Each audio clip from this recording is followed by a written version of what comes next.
Welcome, welcome, welcome. This is the Fireside Chat. My name is Reverend Sean Tripline, here live from Bethlehem's Cafe.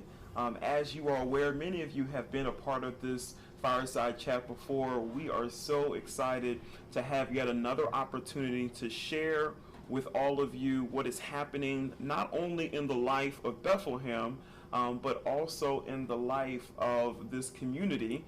Bethlehem is the house of bread, but we also are joined by Rabbi Jason Bonder, who is the associate rabbi at the House of Light, Beth Or. Now, I took one semester of Hebrew, so my Hebrew is very basic, but I have a scholar here with me today. I am so excited to have my friend and my brother, Rabbi Jason Bonder, the associate rabbi from Beth Or, with us. And in this way, we're both associates at our congregations, and we're just so excited to have a candid conversation about what's happening in our lives, our congregations, and the world.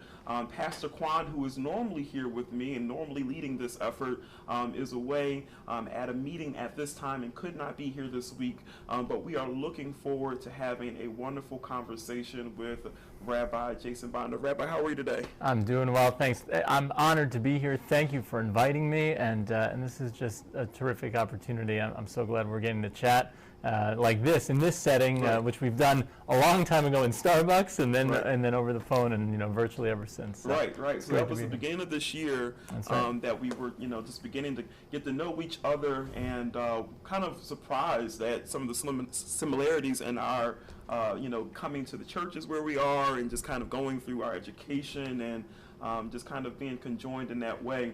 Before we kick things off, I'm going to have a quick word of prayer, and then we'll just begin this conversation. I do pray that you will make sure you share this video with your circle of influence. I already see here that Congregation Beth Or has shared this video. I want to say hello to all of you. Thank you for allowing us to borrow your wonderful leader here. We are so excited to welcome you into this conversation, into this space. We are sister congregations in this way, and we're not ashamed to say that. We have a very great relationship that stems from Pastor Quan and Rabbi Marks, or they call him Greg, at Congregation Beth Or, from a long time ago until now. This great relationship continues, and we're so excited to even be able to continue this relationship in this manner. Let us pray. Eternal God, we just thank you for this day and for how you have given us an opportunity to converse and to meet together, to fellowship as individuals, to fellowship as congregations. We're grateful that we have unity in many of our causes and many of the things that we want to see happen in this world. Amongst those, unity on issues of justice, issues of peace, issues of development of our communities in ways that reflect your goodness and reflect your will for the earth. So we just thank you for this time. Let our conversation be led by you, and let you be glorified in it. We do pray. Amen. Amen. So I just wanted to just open up with just saying that, I've been here at Bethlehem for a little over a year, and it's been a year that I've been here. Rabbi, how long have you been at? A little over 2 years. A little over 2 years, Yep. Okay. So we're both relatively new, That's to right. our congregations. It takes a while to learn a congregation, and there's a lot of rich history, a lot of culture that congregations have lived out through generations, and we're both rather new to our congregations. But, there's been a wonderful embrace of myself, from talking to Greg, Rabbi Marks. He speaks so very highly about you and about the work that you're doing at Beth Or, and so just talk to us a little bit about your experience in this. Oh, thanks for asking, and thank you for the kind words, and the kind words are also very much flying around about you and your arrival here, and really this is just so exciting to be able to chat about this. So for me, being here 2 years now, I've thought a lot about how people have welcomed me into their stories. I find, and I think our religious traditions, value the deep richness of stories and how much that impacts our lives. And that means both our tradition stories and also our daily lives, the stories that we tell around the dinner table. So for me, I feel like I've been welcomed into that. People have shared their lives with me. It's a very unique position we're in, that we get to see people in their very best times and the most difficult times. And it's been an honor to be with Beth Orr and also this greater community for the last 2 years, and God willing, many more. So it's been really great, and we're starting. Me and my family, we're starting to feel a part of this community. Right. Yeah. You've been transplanted here. I think you said that you just bought a home in this area. Yes, we are. First-time homeowners. We're very excited awesome. about that, and absolutely. So we just went through the move. That was quite an experience, quite a stressful, but also really joyous. Congratulations! Moment. Thank you. Thank you. Congratulations. Thanks. So. In terms of your story and how you got to Beth Orr, where are you from? Are you a Philly area native, or are you from a different part of the country? So I grew up on Long Island, outside of New York City. My Long Island, for those who might pronounce it a little bit differently, and grew up there, and then went to Muhlenberg College in Allentown. So that was my first time in this general area, and found Muhlenberg because of baseball. Actually, I grew up playing baseball, wanted to play in college. I knew I wasn't going to play at a gigantic school, and Muhlenberg was the right fit of academics and athletics. Went there, eventually wound up in rabbinical school, also in this area, at the Reconstructionist Rabbinical College in Wyncote, so not too far from here. Right. And then my first job was out in Tempe, Arizona for 3 years, and wonderful experience there. Learned a lot, but wanted to be closer to family. So that's how I landed here. That's awesome. That's awesome. You've been at Beth Orr for 2 years. I've been here at Bethlehem for a little over a year, and I must say that we both have our individual stories, and most of our audience is familiar with mine. Those that are not, I'm a Philadelphia native. I've lived all over the East Coast, but then I came back in this area during high school and went to college at Westchester, and have been in the Philadelphia, within the city limits for the last 12 or so years, minus the 2 years that I went to seminary in New Jersey. But coming here last year, it's been really, really an amazing journey, just coming to this great church and serving. And you have this, this plan for what you're going to do when you show up to a new place, how you're going to leave a mark, how you're going to help build up the work that's already been done, right, and make a contribution. And then COVID happens, then we have the pandemic that completely reshapes, completely shifts, the whole spectrum of not just the church, but society at large. How would you say that Beth Orr is doing in kind of navigating the changes that we felt since March? It's been challenging. I think I'm sure. that is a word I've used more in the last couple of months. It has been here as well. Yes, and it is challenging, but it is also reminding us about what community and what faith is all about. And I see that in what you're doing as well, right? Even this broadcast right now, right? We have people here helping us do this, right? People are pitching in, they're joining together and saying, how can we overcome these obstacles and challenges? And so Beth Orr, I'm really proud to say we've been able to manage our challenges. We are online a whole lot. We're making lots of adjustments to keep people together even when we are socially distant. It's right. A challenge. It's really tough. Yeah, and I appreciate just your candor, and that's what it is. It's been a challenge, and this format in itself, for those if it's your first time viewing the Fireside Chat, this is not something that we did before the pandemic. This is something, as we are quarantined, me and Pastor Quan have had weekly discussions, and this is the first time that he has not been here.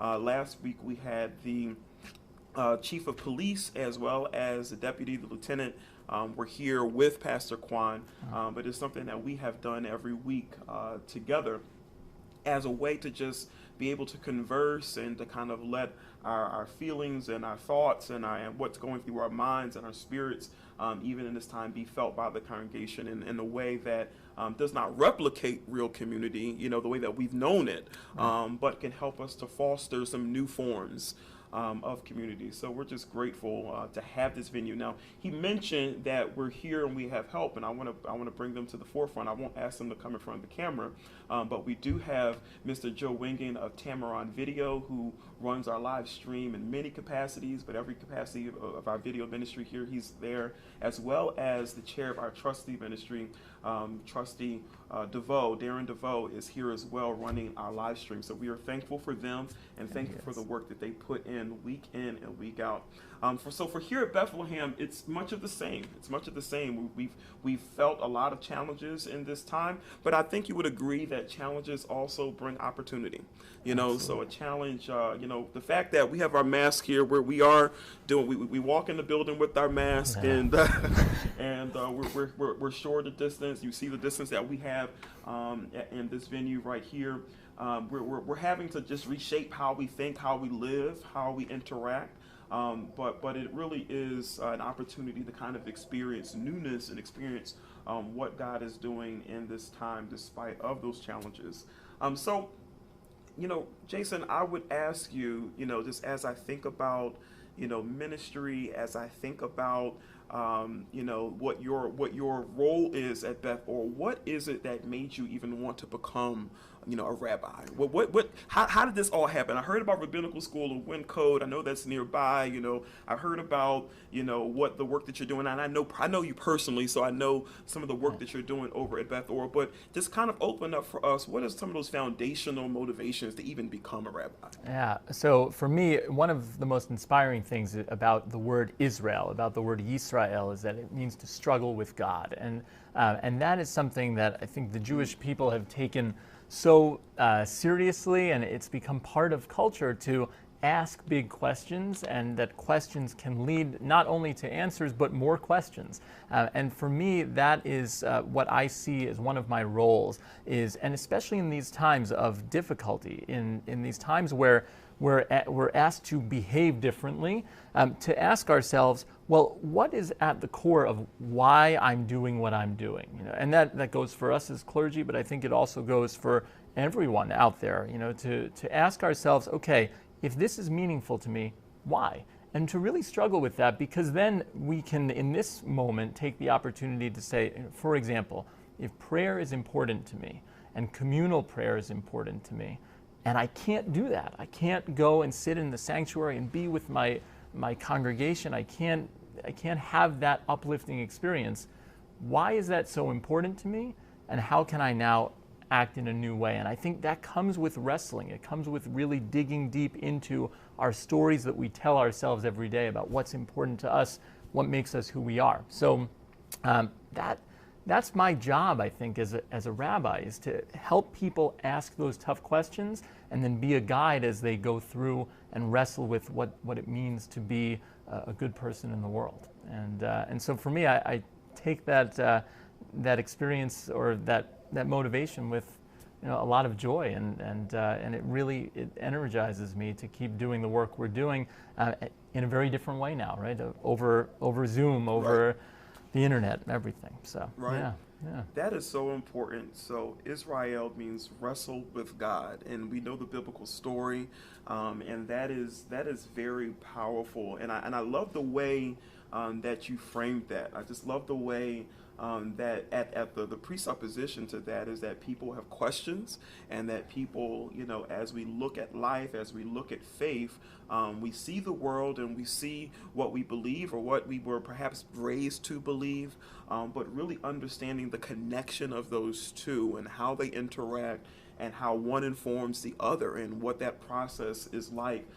Is so important, and I definitely concur to that experience. And one of my favorite parts of being a youth pastor and associate pastor here at Bethlehem is just helping to illuminate, what the word says, and how it does speak to our present situation. I want to just stop right here for a brief moment and say that along these lines of wrestling with text, along this line of just kind of meeting and thinking and exchanging. We're going to be doing something very soon. We're in the planning process right now of a joint Bible study between Beth Or and Bethlehem and we're looking to have that on the 28th of That's this right. month. Okay, Tuesday night. That's right. Tuesday night. Please stop me if I say it wrong. I just created the Zoom link before getting here, so that's why it was Nice, fresh in my nice. mind. All right, yes, perfect, July perfect. 28th, 7 p.m. 7 Yes. p.m. and Yes. that's a Tuesday night. Now I understand that Beth Orr normally has a Tuesday night meeting. Is that normal? Is that a normal? That's right. So usually, right, we do run our programming at that time, and so we figured our congregants are in that habit of hopefully hopping online onto the computer at 7 p.m. on Tuesday evening, and yes, and this will be a wonderful opportunity for us to share community and share learning with our brothers and sisters at Bethlehem. Yeah, that's great. That's great. And I asked that, can we please just keep it the same time, because we want everybody to be engaged and not to make it burdensome. So we're going to do everything in our power to put that before our people here at Bethlehem. I'm going to help lead that time with Rabbi Jason, and we're just so excited to have a conversation. There's the pandemic, we have so many different moving parts to 2020. 2020 yes. is an unfolding year, but even if 2020 ended today, there would have been enough that happened in this year to make up for all 12 months. I think you would agree. There's a lot that's happened in just the first half of 2020. We have the pandemic that we're wrestling with. What does it mean to be a community, especially in times when we can't be a community physically? How that tests, our spiritual discipline. How does that test, what we believe and how that translates? Does it survive a pandemic? Does it survive, being socially or physically distanced, as I like to say? But then also we're wrestling as well this year with so much controversy with the Black Lives Matter movement restarting and really re-energizing with police brutality that has been aired across the airwaves, both digitally as well as on television and so forth. And really just a conversation restarting. The more people, what I've come to appreciate, and I know in times that I've been to Beth Orr, because I have worshiped with Beth Orr before, that I know that we have a friend in terms of that fight for justice and that uphill battle to see the world better than what it currently is, and to infuse that hope, in places that sometimes feel hopeless. For that. So I'm appreciative. I know that I'm in good company in having that conversation. I want to just kind of bring that up because you mentioned, wrestling with God, and that's what we're planning to do on the 28th. We're going to wrestle in the text and wrestle and see what solutions can we find. Can we look and see, who are we as a collective group, as humanity? Who are we as a people? And what are the implications of God's word as we are charitable, as we respect, as we honor the humanity of all people? So that's something that I know that we're wrestling with as a people, and I could talk more about that, but I also know there's other things happening in society as well. We have to think about anti-Semitism and all of the statements that have been made by particular actors in culture, and I wanted to open the floor to you just to give any perspective as you'd like, from the Black Lives Matter movement to anti-Semitism, whatever you'd like to share that's been on your heart. Thank you, and I think this is, the way you brought it up is such a beautiful stitching together, I think, of what we've been talking about today. I forget who to attribute this to, so instead I'll quote it. Just say it, and brother. If someone, hey, we've got the internet, so if anybody wants to Google this and say who said it first. Will. But our job, part of our job, right, and we talked about what brought us to this work, part of our job is, as clergy, is to comfort the afflicted, but also to afflict the comfortable. That our job, right, when we become complacent with the way things are, that can often be a sign of, and I'll speak for me, of my privilege, right? If I just become comfortable, if I know somewhere in the back of my mind that there is injustice in the world, but I can just get up in the morning, have my breakfast, go about my day, right? That's a challenge, that's a problem. And so our stories and wrestling with our stories, I think, can allow us to really recognize the work that needs to be done. And then, I'm so excited that we are doing this together, like we're doing, to get after it and get the work done, to really make sure that we're doing that. the tragic murder of George Floyd now over a month or maybe 2 months ago already was just such a stark reminder that there is more work that needs to be done, and the fact that this call for Black Lives Matter right now, I think, is something that has touched me personally. I think it's touched so many people I know at our congregation and around the world, and I think it's a sign of privilege that had to be, like you said, a resurgence of this phrase, and not that it should always be there, right? It should always be that Black Lives Matter, and right. And so that has definitely been there, and has reminded me about my responsibility to pursue justice. At the very same time, right, it reminded me as a Jewish person of the other difficulties that we actually, our communities share in common, that being Jewish is this very unique position where anti-Semitism is one of the world's oldest hatreds, and it is still very much a part of our society today. So like everything, it means things are complicated, and it means I want to stand side by side with anyone who says Black Lives Matter, but also to say to people, in the news recently with Deshaun Jackson and Nick Cannon, the idea of saying, I stand with you in saying that Black Lives Matter wholeheartedly, and also we have to make sure that the words we say are lifting everyone up and not putting people down. So that's, absolutely, yeah, absolutely. And let me give some context to all of this for those that may be watching and may not be certain of what's been happening in society. And these are really just two isolated statements, but they have kind of brought out of nothing, this conversation about what it means to be Jewish and all these other things. And essentially, what we see is that in our community there has been such a long history, as you mentioned, the long history of anti-Semitism in the world, of subjugation in our history, and really have made us to wrestle with the question of Black lives. Do Black lives matter? Because it often feels in society that they don't, not by government, not by certain factors that kind of help us to deal with everyday life. And what we see sometimes in our response to that, as a church, we want to make sure that we are responding. As a Christian church, of course, we want to respond with the words of Christ, but also the compassion that God has throughout Scripture, and want to show people the message of love and the message of hope. And we don't want to respond to evil with evil. We don't want to respond because we have been subjugated, or because in our history, and even in some ways in our present, we don't want to respond to that by returning that same level of force, that same, we want to respond with love and respond with graciousns.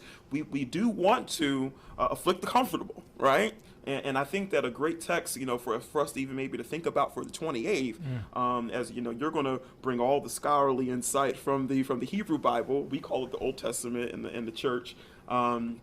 And then I'll bring maybe a little bit from the New Testament. One text that I can think of is the words of Christ in Luke 4, when he proclaims to people that I want to preach to the poor, I want to preach to the oppressed, to the brokenhearted, and that's that mentality. And I've preached from that text just to show that the emphasis of that teaching is with those who need that. They need that emphasis and need that attention and need resolution for their problems, or resolution for the systemic and societal issues in the world. So that's how we want to respond. We don't want to fight fire with fire, because ultimately everyone just gets burned, Right. And what we see in certain individuals is, by their feeling of being disenfranchised, have then decided that they want to take claim to everything that they see might evoke a sense of them, of chosenness, of of status, and I understand where it comes from. But truly, you don't want to then just push other people to the side and recreate history and negate their experiences, and also negate diversity, you know? Right. And we want to embrace diversity. So we want to say very, very clearly and very, prophetically that we speak out against those that, have voices that persisted in that anti-Semitism, and want to make sure that we are very public in saying that we support our brothers and sisters who have every right to be who they are and not feel as though they're being questioned in our time. So it's a shame that we have to continually have that conversation. Yeah, and also and in just like with COVID, right, that through those challenges and difficulties come a lot of opportunity, and I think I really see this as one of those moments. I really see this, and also I want to highlight also that one truth does not negate another truth, right? There can be diversity. Yeah, people's truths are there, and at the same time, I think the Black communities and the Jewish communities also have unfortunately, a shared experience of people looking at our communities and saying things and making accusations that are just blatantly false, and that is very much a shared reality, and I think that's why it's so important for our communities to stand together in there. I also, as I'm saying those words, I want to make one other statement, which is that there are many Jews of color. Right. And that's something that I think often gets lost on people, and understandably in America, the vast majority of Jews are Jews of what in the Jewish world is called Ashkenazi descent, which and the word meaning Eastern European and actually of German descent. But there are Jewish people all over the world, and if you walk down the street in Israel, if you and anywhere in the world, you will see Jews of all different colors. Right. And again, there, I mean, I made that mistake, and I want to apologize for it, that I distinguish the Jewish community and the Black community, but the reality is that there are many people who live in both worlds. Right. So yeah, that's and school us a little bit, because I'm catching up on the history. You have the Sephardic Jews. That's right. And then the Mizraim. Yeah. Was yes. that right? Very. Yeah. Okay. Yeah. Outstanding. Right. You're. I'm trying. It's important to say a couple of times today. You've said, I'm a scholar, which I appreciate. But you, sir, are a scholar in your own right, and I'm honored to be in your company, and all that you've learned. Really, it's a greatness in your learning.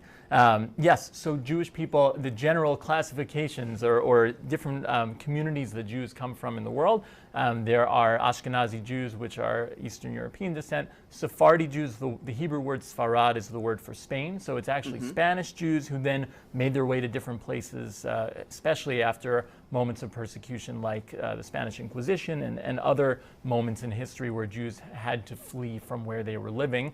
Mizrach means east, so and actually there's a beautiful connection.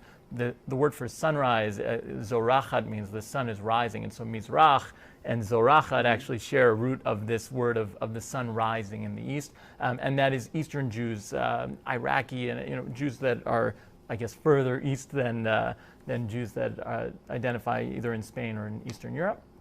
And then also, Ethiopian Jews, they are a group unto their own that made Aliyah, another Hebrew word meaning making their way to Israel. The vast majority of Ethiopian Jews today live in Israel. So, yeah. And it's so important that we just cover just some of the basics of that history. I'm so appreciative of you just opening that up for us, because we understand that there's diversity even within that identity, Right. And but I will say, and I'm just going to say this, I don't necessarily have to say it, but I'm going to say it anyway. In terms of what we're wrestling with issues of Nick Cannon and Deshaun Jackson, the issue is, do we as African Americans identify as a part of historically being a part of the chosen people, or the children of Israel, the ancient Israelites? And what history says, and I'm just speaking from a historical lens, not from a theological lens, but what history says is that there were very few ancient Israelites in Western Africa, where most of my ancestors are from, okay? and that there were some that were Sephardic Jews, I believe, that got kicked out of Portugal and came to West Africa at a time and kind of blended in with the people there. But the point is that, you know, as a people group, as Jews spread out into the world, just as Africans moved from Africa to the United States and other parts of the world, there is a lot of diversity. And the point that we have to hone in on is not to try to push people away or to try to say that we're better because of this, that, or the other. We are all God's children. Yeah, I can't support that statement enough. You know, I think what you're saying is 100% right. It resonates with me. I think another important moment to highlight in history is the destruction of the Second Temple in Jerusalem. So we're talking about the year 70, when Rome comes into Jerusalem and destroys the temple, and from there, that is what Jewish people consider the diaspora, where Jews had to flee all over the world. But also in that period, you have a lot of competing ideas about who Right. is continuing the line of what we know now as biblical Israel. Right. And I think, and again, in your statement of we are all God's children, I think it's so important to know that we all share that history. And so in my view, instead of competing about who is the rightful owner of that claim of chosenness, we can all say our foundations are actually the same. We may practice differently, believe differently at this point, but that it all comes from that really important century, that first century in Jerusalem, where so many faiths came out from it. And I will share a story I learned at the Jewish Theological Seminary real quick, and it's a lovely story because it's got no punchline, which is a father had a wedding ring and had 3 children. And so the father says, I can't choose who to give this ring to, so I'm going to go. And he left in the dead of night and went to a jeweler and had 2 identical rings made and brought them back and handed them to the children and said, you each get one. And so, of course, their question is, well, Dad, which one's the original? And that's the end of the story. And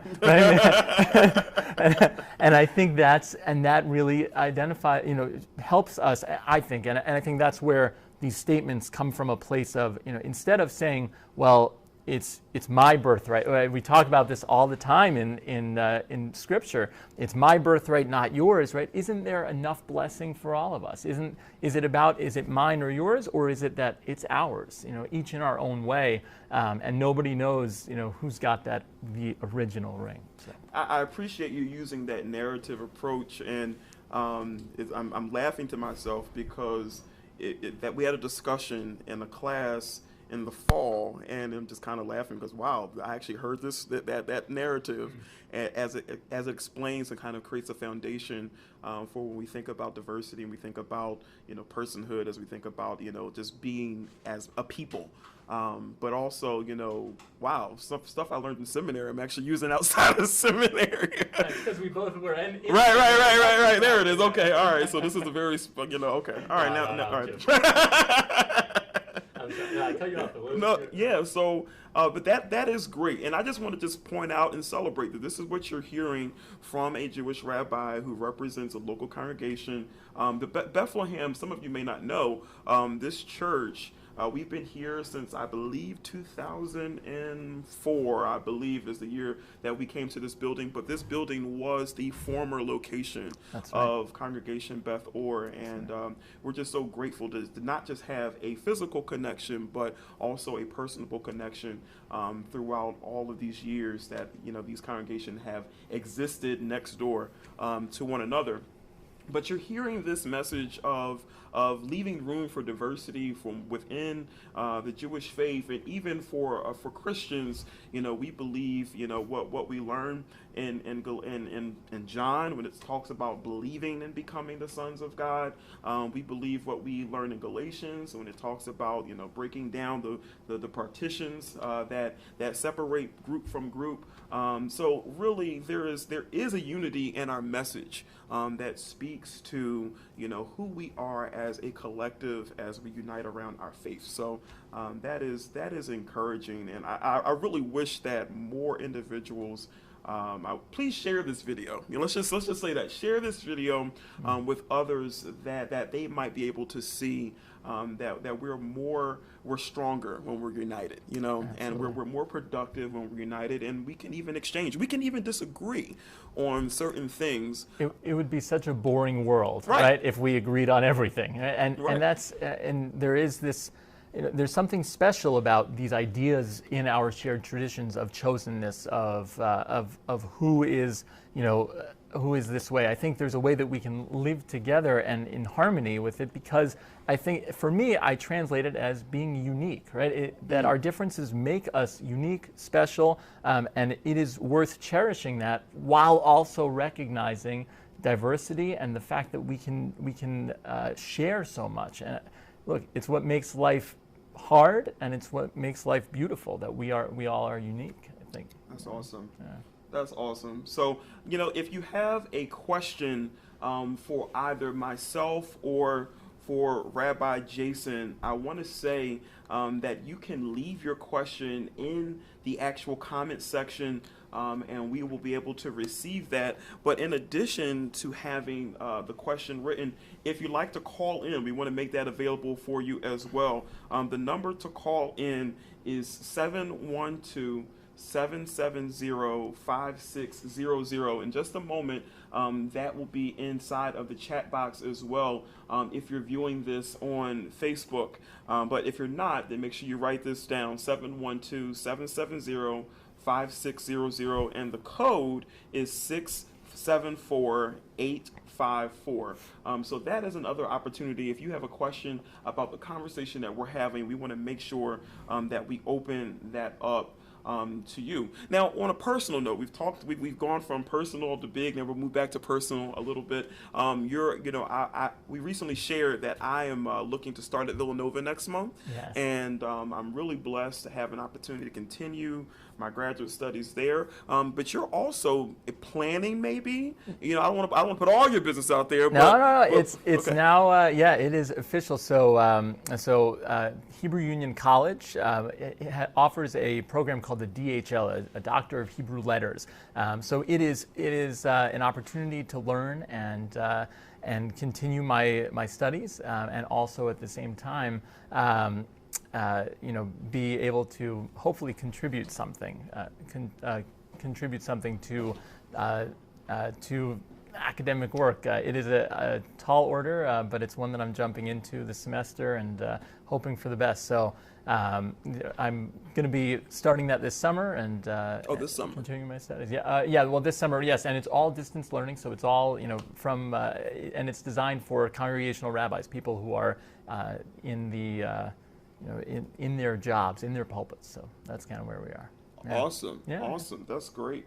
Any clue what you might research, or is that great question? No, yeah. So I've always had an interest in the Book of Job, actually, and again, I think hitting that core of wrestling with God and why bad things happen to good people. I think unfortunately it's timely right now with the virus, in our world. Why would this happen? And there's been so many people who have opined on that over the centuries, but I think the Book of Job is actually this classic text that invites us to ask those questions in a deep way. So, and also so much of that book is poetry that I'm hoping to also study Hebrew Bible and poetry.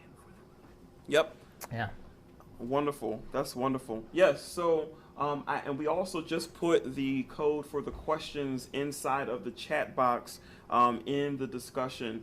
So that is, the number is 712-770-5600, and the code is there in the comments, 674864. So that is a way for you to call in this time. So I think that's great. Job is it's just an incredible book. I'm curious, given that your background with rabbinical school, what your research has shown, what do you say is the first book written in the Bible?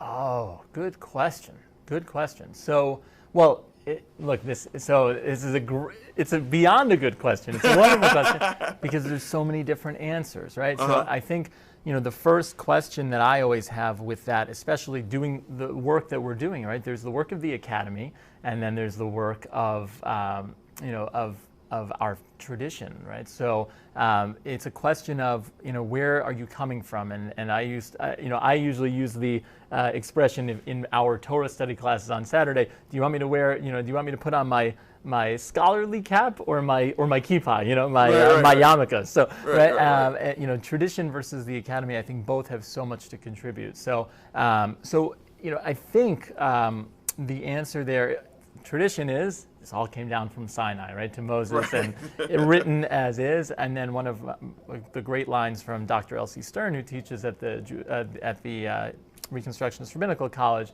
is that page number does not mean chronology. So I think this is now testing my studies, but as far as which was written first, that you have the documentary hypothesis that there are some of the oldest texts that we find are in the middle of Exodus and in the middle of Leviticus, the holiness code, and also some people say the Song of the Sea when the Israelites are crossing the sea. Those fragments of text were probably along very, very far back. I don't know if that answers it for you, but yeah. Absolutely, yeah.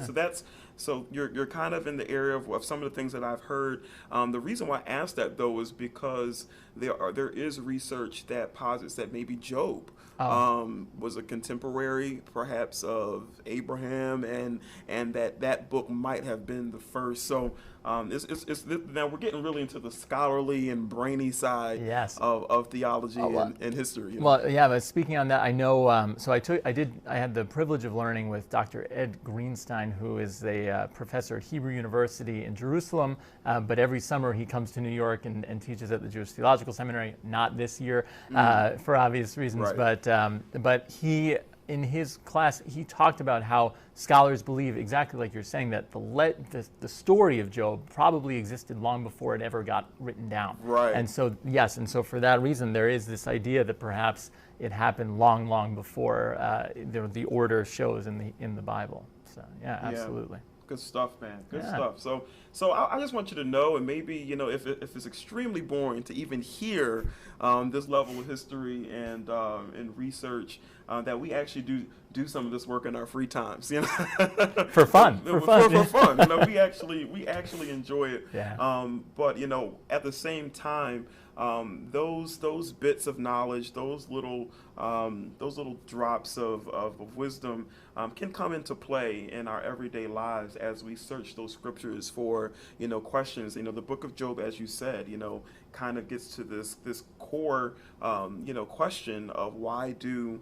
bad things seem to happen to good people, and we see that even in our daily lives.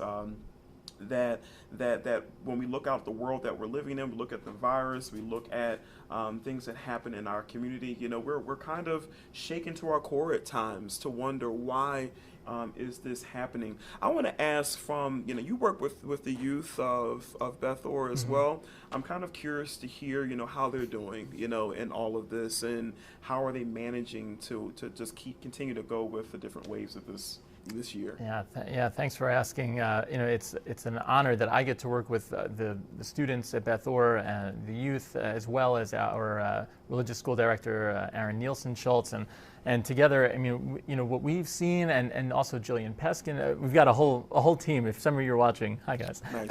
And basically, this was a hard year for them, and it was really difficult, and especially at 13, we have this coming-of-age ritual, the bar and bat mitzvah, where students train for that for sometimes a year or more in advance, and to get up there and read from the Torah, read from the scroll of the first 5 books of the Hebrew Bible. And a lot of those were postponed, delayed, and so I wish I could say something more uplifting, but there was a lot of disappointment this year. Kids who were planning on going to summer camp or vacations or whatever they were doing this summer canceled. So this is, again, though, the power of community. We were able to jump into an online format for our religious school. We had get-togethers that, virtual, of course, throughout the year, into the spring and a little bit into the summer, and we're hoping that that's enough to keep those ties going until we can be, back in person again whenever we can do so safely. So, yeah. Right. So you're saying that for the bar mitzvah, the bat mitzvah, they're going to be postponed. How is that? Is that kind of the how you're handling that now? Yeah. So they've been postponed. We are hoping to have those again as soon as possible and as safe as possible. Can you just briefly explain what some people may not know what they are? Sure. Can you explain those celebrations? Absolutely. So at 13 for at least the last 600 or 700 years has been the age of majority in Jewish tradition, and likely longer. It's basically that word bar mitzvah. Bar is actually the Aramaic word for son. It means son of the commandments. A mitzvah is a commandment, and it is the time when it's celebrated that a Jewish child becomes an adult in the eyes of what they are taking on in wrestling with and obeying the commandments, as well as they count. So, for example, in a room full of people, which God willing, again, we'll be able to get back to sooner than later, if one person says a blessing, it can count for the rest of the people in the room. If one person reads from Torah, it can count for everyone in the room that we've all fulfilled that obligation. That has to be done by someone who is of majority age. And so at 13, a young man or woman will get up onto our bima, on the pulpit basically, and they have the Torah there, and they read from the original Hebrew, and they chant whatever portion we're reading that week. They will chant from the Torah, and it's more of a celebration then of what they've accomplished. And what it means that the Jewish people have gained another person who can do all of the obligations that are required of them. So, yeah. Thank you for that. Thanks for Absolutely. that. Yeah, I think it's just helpful for us just to hear that, to kind of feel that and see that that's something that one looks up to for most of their lives in the Jewish faith. Yes, it's a big moment, and now it's funny, getting to the age I'm at where I've got 2 young kids, a 5 and 2-year-old. For most of my life, I looked at it through the eyes of the child getting up and reading, but now for the first time, I'm imagining, one day my children, God willing, will do that, and so. It's really cool to see now, when I'm there and helping to officiate alongside Rabbi Marks and Cantor Green, we're watching these parents who are just welling up with pride because their children have reached this, pivotal moment in their lives. So, yeah, that's really nice too. And thank you for sharing that. Our youth have missed out on so much as well.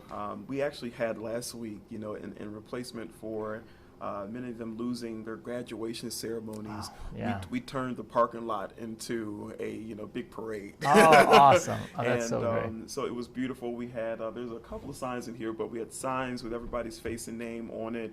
And people went down to the high school and came by and rode by, honked the horns, and shout out to Lower Gwinnett Police Department for helping to escort that and being of aid to that. So, but a lot of our youth have missed out on so much this year, and I certainly am. And my heart goes out to all of your youth there at Beth Orr as well as ours. Yeah, and ours to yours as well. And I'm wishing everyone so much strength as you're going through these challenges, especially our young people. I think it's so important that they, and also what you've done. That sounds so wonderful. We celebrate you. We honor you for all that you're going through. It's a much tougher year than we've ever had it or asked any challenge that we had growing up. You're going through something very unique. I tell all of our students also, one day this, write down these feelings, write down these experiences, because one day your kids and grandkids will say, what was it like to live through a global pandemic? You are living history right now. You have a chance to write it down and have a crystal clear memory of what you were feeling, and it can be therapeutic too, just to get things out of your brain, out of your heart, and onto a page. I think it's so important. Yes, that's so true. And if you're coming in late to this conversation, I want to let you know that earlier in this conversation, as soon as we're done, you can go down to the beginning, maybe about the 15-minute mark or so. We had a good talk about Black Lives Matter, and a good talk about also anti-Semitism and some of the comments that have been made by people in society. I want to make sure that you get all of that because it's so important that we have context to navigate some of the things that are happening in pop culture as they are real in our experience. And a part of the announcement that I made, I don't want to assume that everybody's been here for the whole hour, is that we're going to have a Bible study, myself, Reverend Tripline, with Rabbi Jason Bonder, Tuesday night, 7 o'clock, July the 28th. Yes. July the 28th, all right? We are so looking forward to that time, and looking forward to just being able to look to God's Word. And his perspective will be primarily from the Hebrew Bible, which is the Old Testament in the Christian tradition. And my perspective will be from primarily in that venue from the New Testament, which is the end of the Christian Bible. So we want to show that even though we have differences in our religious experience, differences in our faith, we want to make sure that all of our congregations know that there are just certain parts of this national and international conversation that has everything to do with our faith, but almost transcends that in a way too. It has everything to do with our faith, and we're going to look at that. We're going to look and see, what does Scripture say to issues of humanity? What does Scripture say? How we wrestle with the text, as Rabbi Jason eloquently just kind of speak about his own burden for being a rabbi and wanting to serve. How do we do that in that context? But I think when we walk away from the conversation, I don't want to predetermine the end from the beginning, but I think that when we walk away from that conversation, I think we'll have something to share one to another that's both informed from our faith, but also understands that even beyond the particulars of one faith group or another, that we have a commonality in what it means to be a human being, what it means to be created by God, what it means to be in the image of God and the likeness of God. And that's something that just we need to share. What's been lost in a lot of the conversation, and what has not been missed in this conversation, but what has been lost in a lot of conversation across our nation and across our world, is civility. Just the ability to be able to sit. I don't enjoy talking as much as people think I do. People probably think, "Oh, he sure loves it." I actually don't like talking. It's not. I mean, when I say that, I have no problem talking on the social level. One person to another. But when the cameras are on, during the worship service, I'd rather be chilling in the background sometimes. If I were to be honest, Sure. I enjoy listening, and I enjoy hearing and learning, and that's why I asked some of those questions about, Jewish culture, as well as some of those bits about history, so that we can understand the diversity of the Jewish faith and not only see it as one particular thing. Right.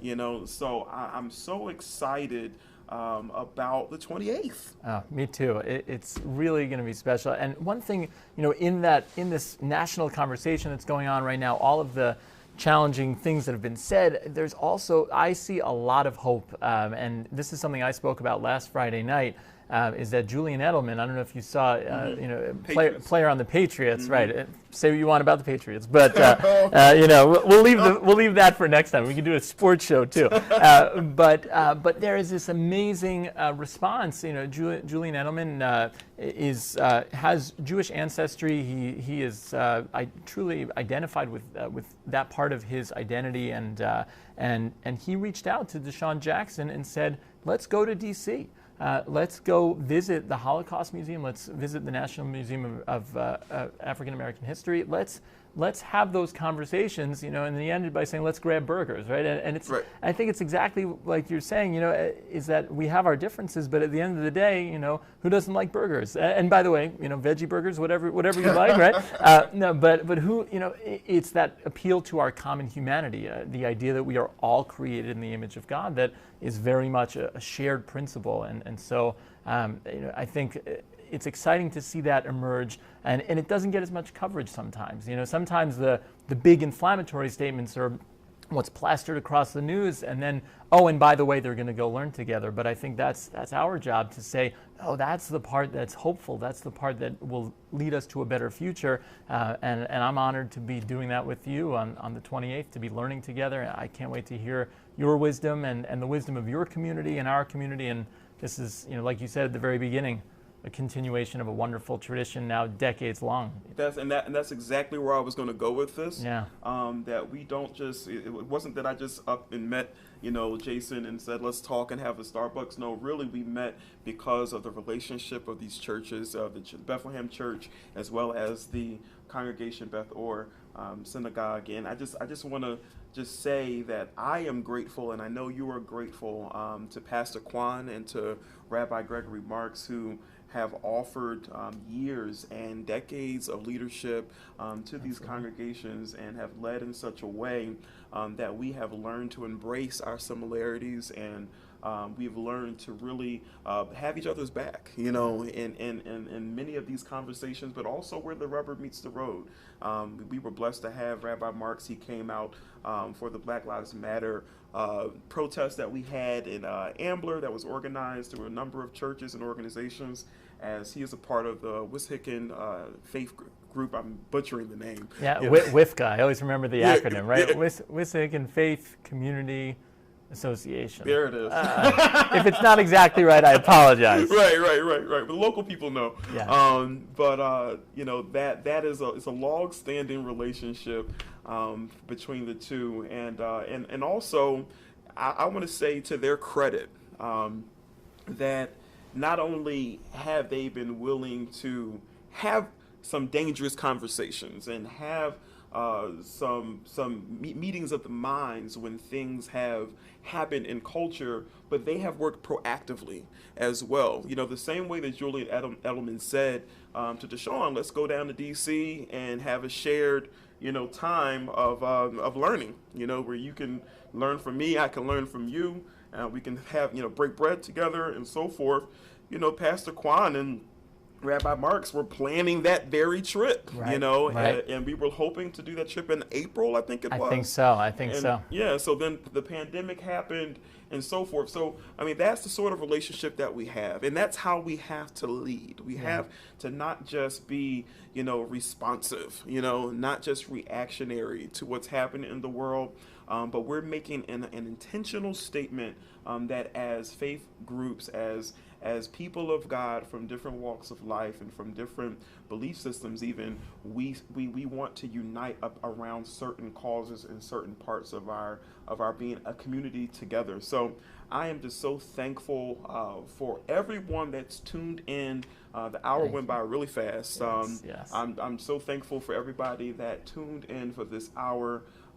You are just you're just such an encouragement to all of us in this time. You have no idea how blessed we are. We don't see everyone all the time, but there are a few that come in every so often.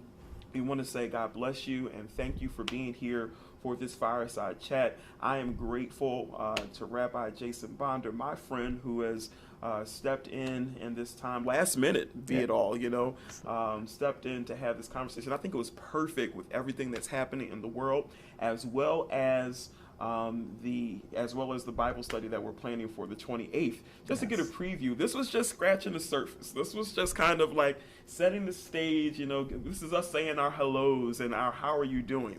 Right. When we get to the 28th, we're going to dig in, and I want to invite not just Bethlehem, not just Beth Or, but anyone that's able to be a part of that. We want to make sure that if you're part of our viewing audience, that you're invited to that as well. I'm going to ask that Rabbi Jason Bonder close us in his own way with his own remarks, and then we will look forward to seeing you at the next Fireside Chat, which will be posted at the same time, Thursday, 12:30 next week, as well as looking forward to the 28th when we will sit down and look at the Word of God. So thank you, first and foremost, thank you so much, Reverend Tripline, for having this conversation, for inviting me. Even though it was last minute, you should have seen me. I was jumping up and down, like, yes, I get to go chat. You know? And it is just a real privilege, a real honor, a real blessing to be here. What I would like to say to everyone out there is actually, I want to build on something that you just said, is that this is how we have to lead. And one of my favorite lines doesn't come from any religious text, but is that you can lead from anywhere in the room. And that also means you can lead from anywhere in a sanctuary, you can lead from anywhere in the world, right? Just by being you, just by reaching out and making those relationships, having those conversations, you are a leader in this also. We all have to lead the way to a better future. What I want to offer from the Hebrew Bible to finish with today are the words, tzedek, tzedek tirdof, justice, justice thou shalt pursue. That is something that I take very seriously. I know that my good friend, Reverend Tripline, takes that very seriously. You know, this is, I'm so excited to be on the journey, and what I love about those words, right, it's justice, justice, thou shalt pursue. Not justice, justice in this moment, that we have to have it perfected, but that we're on the journey of pursuing it together. I'm so glad that we at Beth Or have brothers and sisters over at Bethlehem who are on that journey with us, pursuers of justice, pursuers of peace together. And thank you so much for joining today and listening into this conversation. May you, I'll finish with a blessing, the priestly benediction, which I think is shared by our faiths. I'll say it in Hebrew and English. Yivarechecha Adonai v'yishmerecha. May God bless you and keep you. Ya'er Adonai panav elecha v'chuneka. May God shine God's face toward you and be gracious unto you. Yisa Adonai panav elecha ve'yasem lecha shalom. May God turn toward you always and grant you the blessing of peace. Amen. Let everybody say amen. Amen. Amen. Amen. Amen. Yeah, it's different. Thank you so much for being here. Until next time. Thank you, brother. Thank you. It's an honor. Thank you. Thank you. Thank you. All right. Absolutely.